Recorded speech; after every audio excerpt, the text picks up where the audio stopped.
Happy Miracle Monday. This is Dawn Petalino and I am your transformational coach.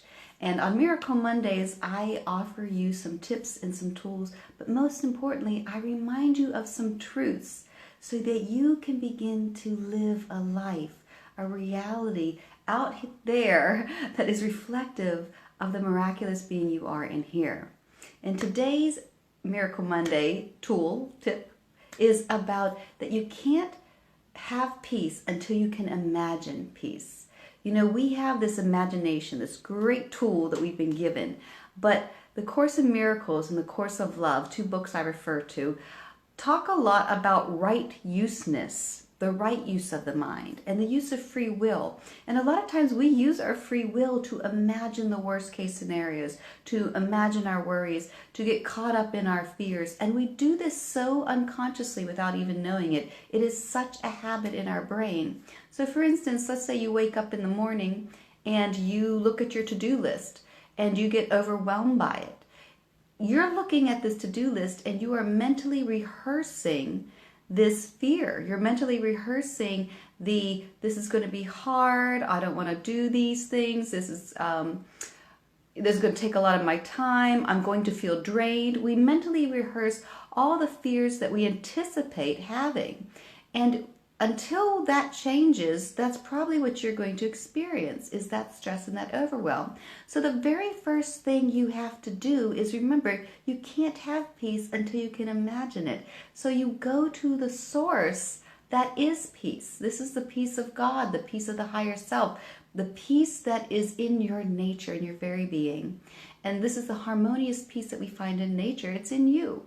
So what we do is we get quiet, we get still, and we just allow ourselves permission to feel love. And we send love to anything in ourselves at that moment that might be feeling overwhelmed. And we just give it compassion and we give it love. And we just send it that way. And you just breathe in that peace. You breathe in that love. You give yourself permission to feel it, to really feel it.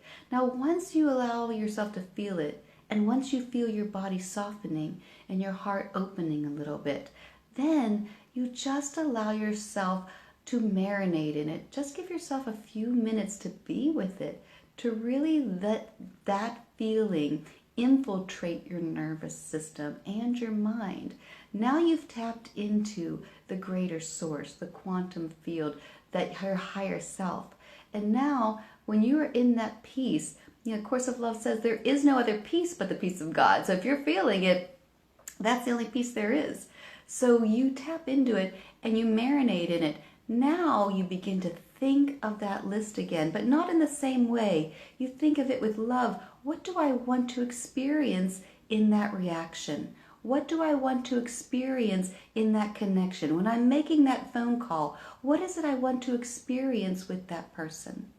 And it might be connection.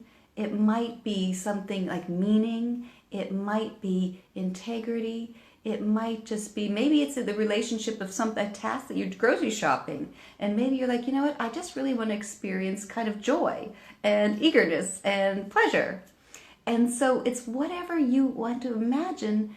What is it that I would really want to experience? And you're going to your heart for this, because remember, you're filling yourself up with that love first.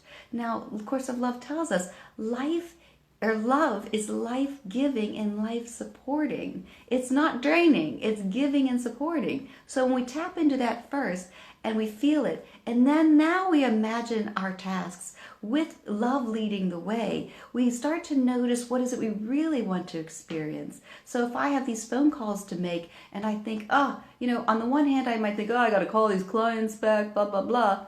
But now if I'm thinking with love, I'm thinking, what would I really want to experience with each of these occurrences? And I think, I want to experience connection. I want to experience a real heart-to-heart communion with these people. Now feel that. Now feel that. Now that you've got that going on and love is infiltrating and these ideas and this imagination is coming into play and you can imagine and experience it, now give thanks. Because that's the peace of God. That's how we retrain our brain. That's how we connect to the source. That's how we live from a life of love versus a life of fear. We have to To have peace, you have to be able to imagine peace. We've got to get out of it. The course of love says you must pause and be willing to accept that is here, that it's already here, in order to have the peace of God. So we have to pause, and we have to give ourselves permission to connect with it and know that it is here. And when you experience it, the course of love says, are you willing to give up all that human experience, what I would say drama, for the peace of God, knowing that you could have that now? And Course in Miracles says, I could choose peace instead of this. And that is how we change our reality. That is how we change our interactions. That is how we bring love to the forefront of everything. And that love, remember, miracles are an expression of love. They are a natural expression of love. So when you are coming from love, essentially you are creating miracles. So I hope today that instead of mentally rehearsing and causing more fear in your body, that you stop, you pause. Like the Course of Love says, unless you're willing to pause and accept that it's here, you will not experience the peace of God. Give yourself that action to experience that love and that peace. And then now notice, what do I really want to experience with these interactions? How would love apply here? How would I experience it here? And feel that. Happy Miracle Monday. If you want to find out more about me or some of these teachings, you can go to my website, www.donpetalino.com. And you can get the newsletter there. Sign up for the newsletter. You get these free meditations, different articles, as well as different events coming up. And one of the ones I'm excited about is that I will be doing more talks on the physics behind miracles. So I look forward to seeing you next week, and I hope you take this to heart today and that you seek out the peace. Imagine the peace first, and then take the action. Happy Miracle Monday. I look forward to seeing you next week. Bye for now.